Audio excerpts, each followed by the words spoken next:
Alors ça remonte maintenant à plus de 30 ans, mais voilà, jamais. Alors on veut lui dire encore, Seigneur, en cette année 2024, tiens ma main, oui, on peut vraiment compter sur sa fidélité. Alors je vous invite à suivre la lecture, c'est juste d'un verset dans le livre des Proverbes, un verset que pour la plupart vous connaissez, au chapitre 24 et au verset 16. Proverbes, chapitre 24, verset 16. Et il est écrit, « Car 7 fois le juste tombe et il se relève, mais les méchants sont précipités dans le malheur. » Et on retiendra donc particulièrement ces premières phrases de ce verset. 7 fois le juste tombe et il se relève. Et il y a même une version qui dit il se relèvera toujours.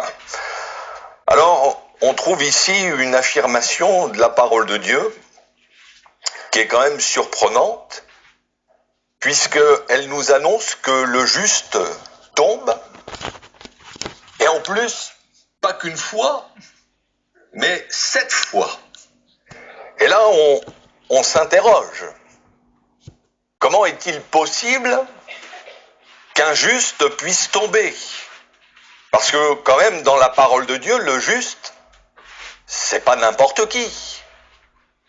Dans l'Ancien Testament, le juste, c'est celui qui, dans son cœur, a la crainte de Dieu, qui s'applique à marcher dans les voies de Dieu, qui se soumet à sa volonté. Des hommes comme Noé, comme Abraham et bien d'autres. Et on s'attend à ce que de tels hommes que Dieu considère comme justes, eh bien qu'au moins ils restent fermes, qu'ils ne connaissent pas de défaillance. Et puis dans le Nouveau Testament, on sait que le juste, c'est celui qui l'est par sa foi en Jésus-Christ. À partir du moment où on vit ce miracle de la nouvelle naissance, on est revêtu de la justice de Christ. Ses mérites deviennent les nôtres. Et sur la base du sacrifice de Jésus à la croix, eh bien Dieu peut nous déclarer comme justes, comme si nous n'avions jamais péché. Quelle grâce!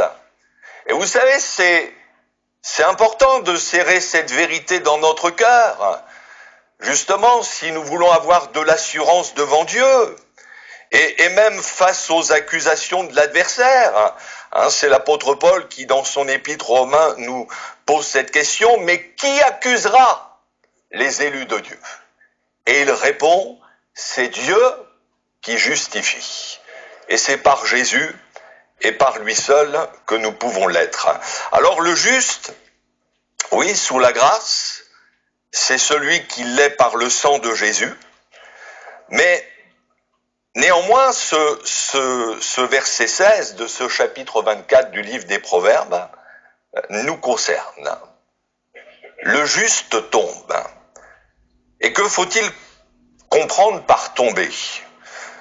Si on prend le sens littéral de ce verbe, peut signifier être abattu, découragé, échoué, chuter, sous-entendu dans le péché, se prosterner devant quelque chose de plus fort que cela, que soi.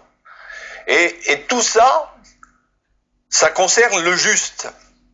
Oui, il peut tomber dans l'abattement, dans le découragement, connaître l'échec. Il peut même tomber dans un péché, être tenu par quelque chose de plus fort que sa volonté. Et il n'est pas parlé d'une éventualité, mais c'est une affirmation. Le juste tombe. Il peut connaître des défaillances dans bien des domaines. Et en plus, 7 fois. Alors, quand même, faisons une précision déjà. N'y voyons pas là un prétexte pour excuser le péché, la désobéissance, comme si c'était une fatalité de tomber et qu'on n'y peut rien. On va le voir tout à l'heure. Ce verset n'a pas pour but de nous conforter dans une situation d'échec, de défaite, de péché, bien au contraire. Le Dieu qui nous appelle à le suivre, c'est un Dieu saint, qui veut notre sanctification, sans laquelle, nous dit la Bible, nul ne verra le Seigneur. Donc il ne faut pas interpréter les choses d'une mauvaise manière, mais ce que nous enseigne déjà ce verset, c'est que le juste n'est pas infaillible, n'est pas invincible, et que même si nous avons été justifiés par le sang de Jésus, nous restons néanmoins sujets à des défaillances.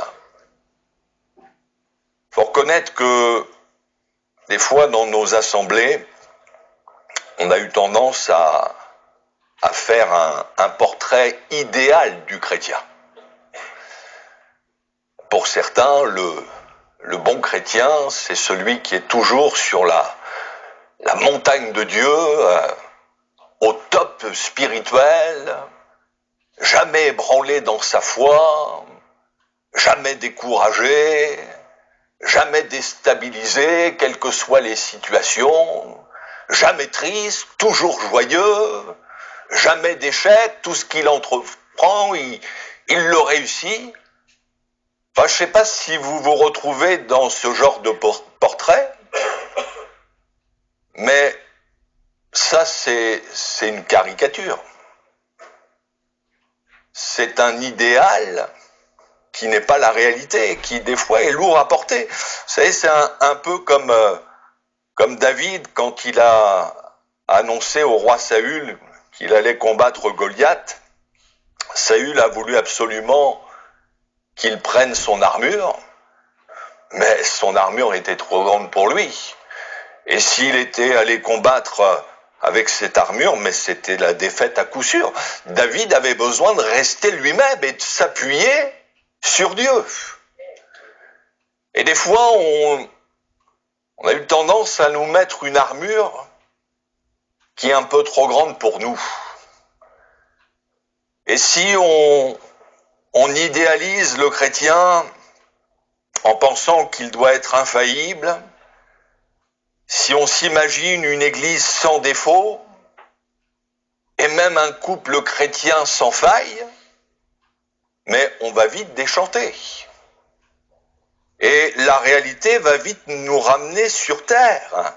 Et la chute risque d'être d'autant plus douloureuse. Vous savez, malheureusement, il y a des bien-aimés qui ont fini par lâcher la main du Seigneur parce qu'ils ont eu une image faussée de la vie chrétienne. Ils ont pensé qu'à partir du moment où ils étaient convertis, eh bien tout était réglé, plus de combat, plus de problème avec la tentation. Ils ont pensé que d'un seul coup, l'Église était parfaite, et puis ils ont fini par être déçus d'eux-mêmes, de leur réaction, même déçus de leurs frères et sœurs en Christ. Et puis pour certains, ça a été une occasion de chute. Parce qu'ils ont eu un idéal du chrétien et de l'Église qui n'était pas la réalité. Et on a besoin de voir les choses comme la parole de Dieu nous les présente. C'est Jacques qui, dans son épître, fait un rajustement quand il parle de cet homme de Dieu, de ce prophète dont Dieu s'est servi d'une manière glorieuse, c'est Élie. Et là encore, quand on pense à Élie, on aurait peut-être tendance à le mettre sur un piédestal, à envier sa foi, ses expériences avec Dieu. Mais Jacques nous ramène à la réalité. Jacques chapitre 5 verset 17, il dit « Élie était un homme de la même nature que nous ». Et il y a même la version d'Army a traduit « un homme ayant les mêmes passions que nous ». Certes, un prophète, un homme consacré, dont Dieu s'est servi d'une manière glorieuse, mais qui n'en restait pas moins un homme, avec ses faiblesses, qui a connu des défaillances comme nous pouvons en connaître. Et notamment, quand il a appris que la reine Jézabel voulait le faire mourir, paniqué, il s'est enfui dans le désert et après une journée de marche, épuisé physiquement, moralement, il a réclamé la mort. On peut dire que là, il avait sombré dans un profond découragement. On dirait aujourd'hui qu'il était comme en dépression. Et vous savez, quand on est allé trop loin, quand on est épuisé, moralement, physiquement, on peut être tellement découragé que oui, on peut effectivement être gagné par des idées noires et même des pensées suicidaires. Vous savez, il y a plus de croyants qu'on ne pense qui sont attaqués par ce genre de pensée. Et c'est sûr que ça nous concerne tous, même les plus consacrés, même un homme comme Élie est passé par un moment vraiment de découragement. Vous savez, des fois, là aussi, on se fait un idéal du prédicateur, comme si c'était des fois des supra-spirituels. C'est tout juste si on touche terre. Mais oui, même si les conducteurs spirituels se doivent être des modèles, des exemples, il n'en reste pas moins qu'il reste des hommes, qui eux aussi ont leur combat. Dans sa deuxième épître aux Corinthiens, chapitre 4, verset 7, Paul dit « Nous portons ce trésor dans des vases de terre, afin que cette grande puissance soit attribuée à Dieu et non pas à nous. » Et quand Paul parle de ce trésor, il fait allusion au message de l'Évangile. Un message extraordinaire, mais qui est transmis par des vases de terre, c'est-à-dire nous, croyants nés de nouveau. Et un vase de terre,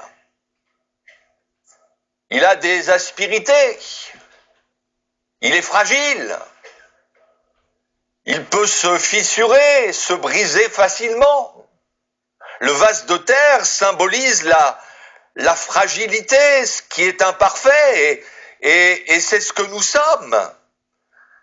C'est vrai, nous sommes porteurs d'un message glorieux, un message de grâce, de salut, de délivrance, et le Saint-Esprit agit en nous pour nous rendre capables de l'annoncer avec force. Oui, c'est un message extraordinaire dont nous sommes porteurs. Mais néanmoins, nous sommes des vases de terre, fragiles, qui peuvent se briser facilement. Et je crois qu'on peut faire nôtre la prière de David au psaume 39 et au verset 4, qui disait « Éternel, dis-moi quel est le terme de ma vie, quelle est la mesure de mes jours, que je sache combien je suis fragile. »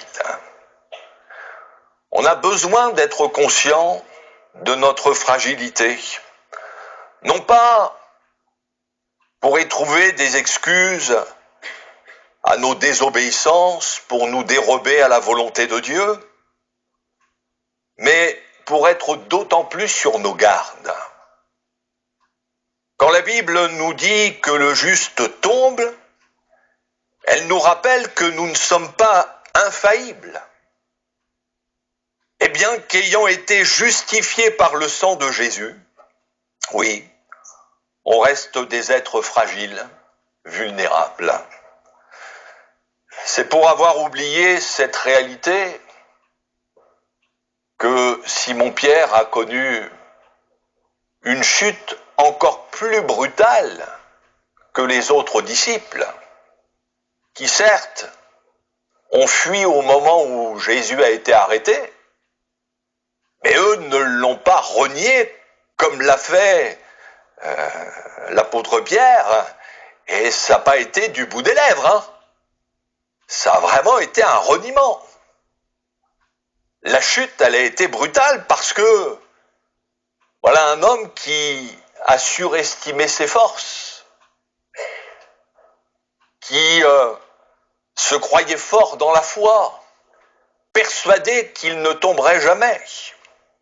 Mais c'est intéressant justement de voir au moment du temps de sa restauration, quand le Seigneur va se révéler après sa résurrection pour la 3e fois, il va lui poser cette question: Simon, fils de Jonas, m'aimes-tu? Et remarquez bien,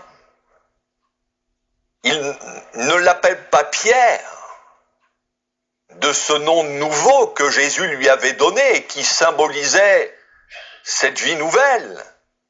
Mais en l'appelant Simon, fils de Jonas, Jésus lui rappelle son origine purement humaine, avec ses limites. Comme Timothée nous le rappelait tout à l'heure. Oui, on a nos limites. Et c'est comme si Jésus lui disait: oui, tu es devenu Pierre, un homme nouveau, mais il n'en reste pas moins que tu es encore un homme avec une nature pécheresse. Et c'est pour l'avoir oublié que tu es tombé. C'est vrai qu'en Jésus, nous sommes devenus de nouvelles créatures, mais nous ne devons jamais oublier d'où le Seigneur nous a sortis. Et que même si nous avons pu lui rester fidèles jusqu'à ce jour, quelles que soient les victoires que nous avons pu remporter, n'oublions jamais que ce que nous le sommes par sa grâce. Et nous n'avons lieu de nous glorifier de quoi que ce soit. Et, vous savez, faut pas se faire d'illusions, notre vieille nature, que la Bible appelle la chair, n'est pas devenue meilleure avec le temps. Elle n'est pas plus sanctifiée. Et si on se relâche spirituellement, moi je vous dis que la vieille nature, elle va refaire surface rapidement. Avec son mauvais caractère, avec ses mauvaises réactions, avec tous ses travers. La seule position pour notre vieille nature, c'est d'être crucifié avec Jésus. C'est de mourir à nous-mêmes. Et justement, c'est en étant conscients de notre faiblesse que nous pouvons nous maintenir dans l'humilité et dans une dépendance toujours plus grande de notre Seigneur. Mais à l'inverse, c'est lorsqu'on se croit fort qu'on est en danger. Vous connaissez ces paroles de l'apôtre Paul, 1 Corinthiens chapitre 10, verset 12. Ainsi donc, que celui qui croit être debout prenne garde de tomber. Et cette expression, celui qui croit être, il y a une notion de suffisance, de prétention. Celui qui a la prétention de croire qu'il ne tombera jamais, eh bien la Bible nous dit que c'est celui-là qui risque d'autant plus de tomber. Alors bien sûr, il ne s'agit pas de vivre dans la hantise de chuter, de se dire mais qu'est-ce qui va m'arriver, je ne vais pas avoir la force de suivre le Seigneur ou de remettre sans cesse en question notre salut. Jude nous dit bien, verset 24, que le Seigneur peut nous préserver de toute chute et de nous faire paraître devant sa gloire irrépréhensible et dans l'allégresse. Seigneur a la puissance de nous garder debout, de nous préserver de toute chute, et nous devons le croire. Mais quand la Bible affirme que le juste tombe, elle nous rappelle que même après des années de conversion, nous restons vulnérables. Et c'est pour cela que on a besoin en permanence de rester vigilant et de veiller d'autant plus sur nos points faibles. Vous savez, Jésus dit bien veiller et prier. L'esprit est bien disposé, mais la chair est faible. On a des points faibles. On connaît ce psaume 91 qui est un psaume de protection. Et il est dit au verset 3, c'est lui qui te délivre du filet de l'oiseleur, de la peste et de ses ravages. Et l'oiseleur symbolise l'ennemi de nos âmes. Et c'est pas sans raison que la Bible emploie ce terme, parce que l'oiseleur, c'est pas un simple chasseur, vous savez, qui tire sur tout ce qui bouge. Mais c'est vraiment un spécialiste. Littéralement, c'est un poseur d'appât.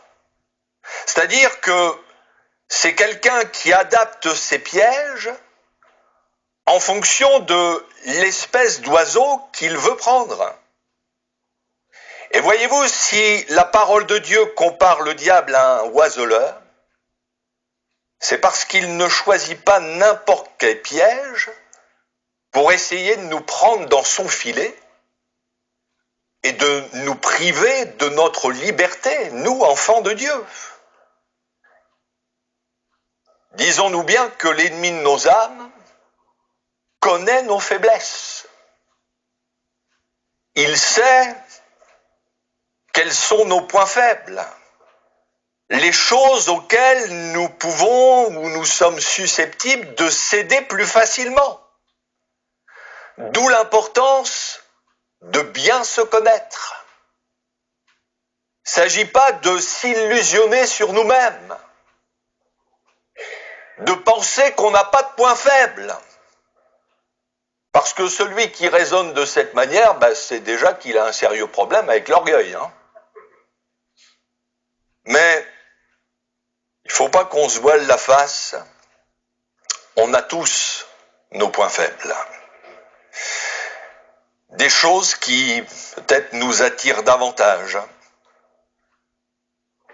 Certains ont une tendance peut-être à s'emporter plus facilement, se mettre facilement en colère. D'autres qui gardent rancune, d'autres qui ont du mal à pardonner. Pour d'autres, c'est la critique facile. Pour d'autres, leur point faible, c'est l'argent. On sait que c'est ce qui a été le point faible de Judas, qui pour 30 pièces d'argent a trahi son maître. La Bible nous dit que l'amour de l'argent est une racine de tous les maux. Et vouloir gagner plus peut nous conduire à notre perte. Vous savez, même des fois, certaines promotions professionnelles sont pas forcément une bénédiction de Dieu. Et pour certains, ça a été leur chute parce qu'ils étaient tellement pris qu'ils n'avaient plus de temps pour le Seigneur. Pour d'autres, leur faiblesse, c'est le sexe opposé. Ça a été le cas pour Samson. Vous savez, quand on regarde sa vie de loin, On se dit formidable, un homme saisi par l'Esprit de Dieu qui accomplissait des exploits. Mais quand on regarde de plus près, Samson, il avait une sérieuse attirance pour les femmes. Et comme il n'a pas su veiller sur son cœur, eh bien, l'oiseleur lui a mis un appât de choix avec Delilah, à qui il a fini par lui ouvrir son cœur, lui révélant sa grande force. Et quand on voit sa fin, les yeux crevés, à tourner autour d'une meule, mais on se dit, mais quel gâchis! Quel gâchis! Et combien qui n'ont pas su tenir leur distance, qui se sont confiés à un collègue, une collègue, à une amie, et puis qui à un moment donné ont fini par tomber, parce qu'ils n'ont pas su garder les distances. On parle là de choses concrètes.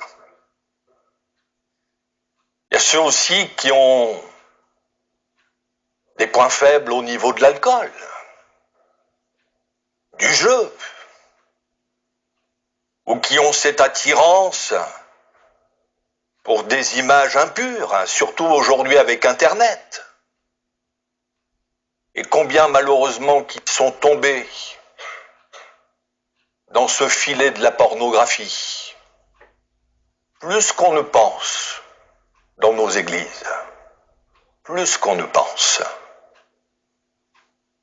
Et puis pour certains, le point faible, c'est qu'ils se laissent facilement dominer par le doute, envahir par le découragement, qui vont remettre sans cesse en question leur marche avec le Seigneur, leur vie d'église. Alors je ne vais pas énumérer tous les points faibles, mais on est tous concernés. On est tous concernés. Et c'est pour ça qu'on a d'autant plus besoin de veiller. Et justement, quand on connaît ces points faibles, d'être d'autant plus sur nos gardes. C'est dans ce sens quand Jésus nous dit, mais si ton œil est pour toi une occasion de chute, arrache-le. Arrache-le. Alors peut-être que certains sentent que déjà ils sont pris par ce filet de l'oiseleur. Peut-être qu'il y a des choses qui vous tiennent bien justement. Ayez l'honnêteté de le reconnaître devant le Seigneur, de reconnaître vos points faibles et de lui dire, Seigneur, délivre-moi de ce filet. À la croix, Jésus a payé le prix de notre liberté. Il a rompu le filet de l'oiseleur pour que justement nous puissions être réellement libres. Vous êtes toujours là? Faites une distinction, il faut bien faire la distinction entre pratiquer le péché, s'y livrer volontairement, et ce qui peut être chez le croyant accidentel, involontaire. C'est l'apôtre Jean qui, dans sa première épître, chapitre 2, verset 1er, fait bien cette distinction. Il dit, mes petits enfants, je vous écris ces choses afin que vous ne péchiez point. C'est-à-dire que vous ne viviez pas dans la pratique du péché, qu'il ne redevienne pas une habitude. Là, il est question du croyant qui ne combat plus le péché, qui s'y complaît, qui demeure dans une situation de désobéissance, alors qu'il sait pertinemment que le Seigneur n'approuve pas ce qu'il fait. Et quand on demeure dans une pratique volontaire du péché, oui, on est sérieusement en danger. Et ça peut aller jusqu'à perdre son salut. Il faut dire les choses. Mais il est vrai aussi qu'à cause de la faiblesse de notre nature humaine, oui, on peut être piégé, on peut être surpris par le péché. Mais quand on est en bonne santé spirituelle, eh bien, on va réagir aussitôt. On va avoir à cœur de rétablir sa communion, de confesser ce qui doit l'être et de reprendre le chemin de l'obéissance. Et c'est dans ce sens que Jean dit ensuite, et précisons qu'il s'adresse bien à des chrétiens, non pas à des inconvertis, et il dit ensuite, et si quelqu'un a péché, dans ce sens, si quelqu'un est malheureux d'avoir fauté, d'avoir succombé à la tentation, eh bien, plutôt que de se laisser accuser par l'adversaire, plutôt que de s'avouer vaincu, plutôt que de demeurer dans un sentiment de culpabilité, eh bien, que ce frère, que cette sœur sache que nous avons un avocat auprès du Père, Jésus-Christ le juste, qui lui peut plaider, peut intercéder en notre faveur, afin que la victoire nous soit donnée. Et c'est aussi dans ce sens qu'on peut prendre ce verset 16, chapitre 24 du livre des Proverbes. 7 fois le juste tombe et il se relève. Et je disais tout à l'heure, il y a une version qui dit « il se relèvera toujours ». Il y a dans ce verset une notion de persévérance qui conduit à la victoire. Le chiffre 7, c'est non seulement le chiffre de la perfection, de la plénitude, mais aussi de l'achèvement et même de la bénédiction.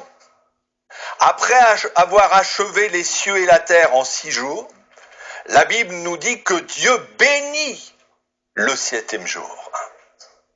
Alors, ça ne veut pas dire qu'il faut tomber 7 fois pour que Dieu nous bénisse. Mais au travers de ce chiffre, il y a un principe biblique. Quand la Bible nous dit « 7 fois le juste tombe et il se relève », cela sous-entend que si à chaque fois que le juste tombe, eh bien, s'il persévère à se relever, il finira par remporter la victoire sur ce qui a été pour lui une occasion de chute. Et ça, c'est vraiment un principe divin qu'il faut retenir. Si je suis tombé, et pas seulement dans une faute morale, dans un péché grossier, mais si je suis tombé dans le découragement, dans la lassitude, si j'ai perdu du terrain dans ma communion avec le Seigneur, si je me suis relâché dans ma vie de prière, dans ma vie d'église, dans mon service pour une raison ou pour une autre, si j'ai baissé les bras vis-à-vis de mon couple, par rapport à la situation que je vis, si j'ai baissé les bras même pour mes enfants, si je m'attends même plus à la conversion des miens, eh bien, je ne dois surtout pas rester à terre, accepter la défaite, me résigner à demeurer dans cette situation. Mais le Seigneur me dit qu'il faut que je me relève. Et autant de fois que cela est nécessaire. Avec bien sûr la grâce, avec le secours du Seigneur. Et si je persévère à me relever, eh bien oui, j'aurai la victoire, j'aurai la bénédiction. La chute n'est jamais une fatalité, une finalité pour Dieu. Mais son désir, c'est que nous puissions toujours nous relever jusqu'à ce que la victoire soit totale. Vous savez, Jésus s'est souvent servi d'exemple de la nature pour pour illustrer des vérités. Et j'aimerais, alors si la technique fonctionne, j'aimerais qu'on puisse regarder une petite vidéo qui dure 2 minutes, qui est sans parole, mais qui est très parlante au niveau de la persévérance. Ben, si on peut la passer, voilà. Alors, ça a été filmé, c'est une scène qui a été filmée en Sibérie par un drone. Et donc, c'est une ours avec son petit. Et là, ils essayent de gravir une pente enneigée, pardon. Et là, il y a le petit ourson qui, bien évidemment, veut essayer de rejoindre sa mère. Alors voilà, il commence à glisser. Et là, on se pose des questions. Surtout que, vous voyez, il y a un rapace qui vole, qui se demande si ça va pas être un festin pour lui.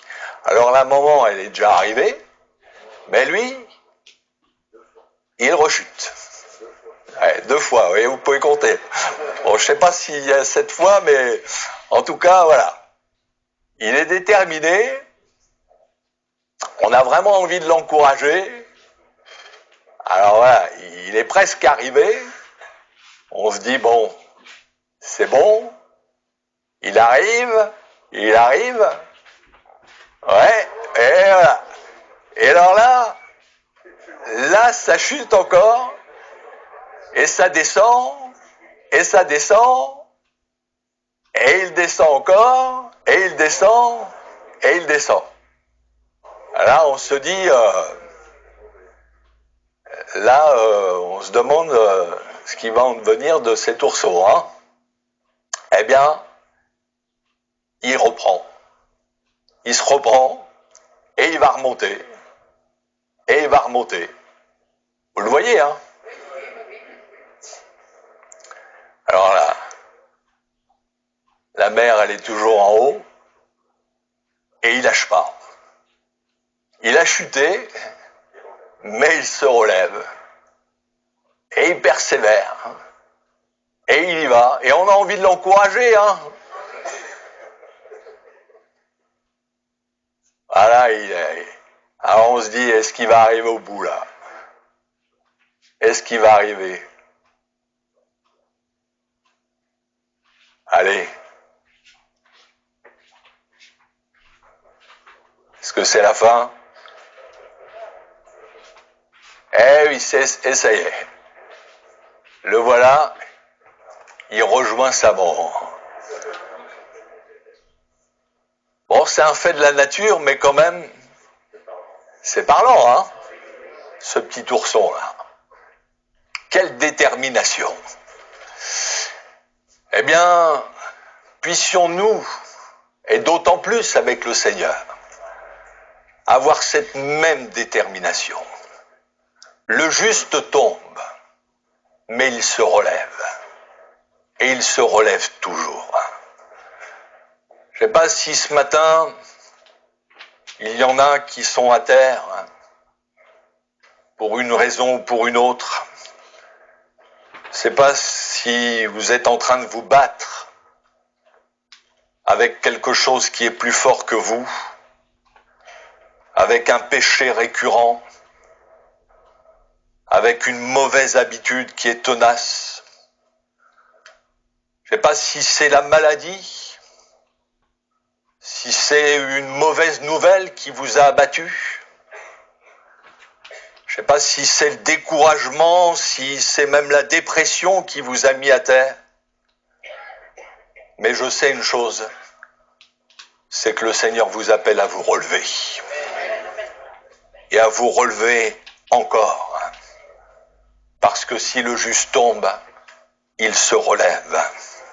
Et même si ça fait bien des fois que vous relevez la tête, et puis il y a comme une main là qui vous maintient sous l'eau, même si vous avez l'impression que c'est sans solution, que votre situation, elle ne s'arrangera pas, eh bien, avec la force du Seigneur, vous pouvez encore vous relever. vous pouvez persévérer. Parce que celui qui se relève et qui persévère, eh bien, il finit par obtenir la victoire. Quelqu'un a dit que les batailles de la vie sont pas remportées par ceux qui sont les plus forts ou qui vont les plus vite, mais par ceux qui n'abandonnent jamais. Eh bien, puissions-nous être de ceux-là, de ceux qui sont déterminés à ne jamais abandonner, même si le temps passe, comme on l'a entendu dans une prophétie, même si les problèmes sont là et que c'est récurrent, qu'il y a récidive, eh bien ne lâchez rien. Relevez-vous avec la grâce du Seigneur. Faites taire l'adversaire de votre âme. Vous savez, il sait nous envoyer ces flèches mensongères. Peut-être des moments qu'il est en train de nous dire, mais là tu es allé trop loin. Tu es tombé trop bas. Dieu ne peut pas te relever, il ne peut pas te pardonner. Tu ne sortiras jamais de cette situation. Eh bien, posez silence à ces pensées. Brandissez le bouclier de la foi avec lequel on peut éteindre les traits enflammés du malin. Opposez-lui cette parole. Oui, le juste tombe. Il peut même tomber plusieurs fois, mais il est appelé à se relever. Et en se relevant, il obtient la victoire. Il y a tellement de textes dans la parole de Dieu qui nous encouragent. Dans ce sens, je termine par ces paroles. Prophète Michée, chapitre 7, verset 8. J'aime ces paroles où il est dit « Ne te réjouis pas, mon ennemi. Ne te réjouis pas à mon sujet. Car si je suis tombé, je me relèverai. » Ça, c'est une parole de foi. Si je suis assise dans les ténèbres, l'Éternel sera ma lumière. Et encore, psaume 34, le malheur atteint souvent le juste. Oui, il y a toutes sortes de maux qui peuvent nous atteindre. Mais l'Éternel l'en délivre toujours. Et encore au psaume 37, s'il tombe, le juste, il n'est pas terrassé, car l'Éternel lui prend la main. Et je veux croire que ce matin, le Seigneur peut prendre la main de celui ou de celle qui est tombé pour le relever à nouveau. À lui soit toute la gloire. Est-ce qu'on peut se recueillir? Oh, gloire à toi, Jésus. Gloire à ton nom, Seigneur. Oh, sois béni, Jésus. J'aurais vraiment prié ce matin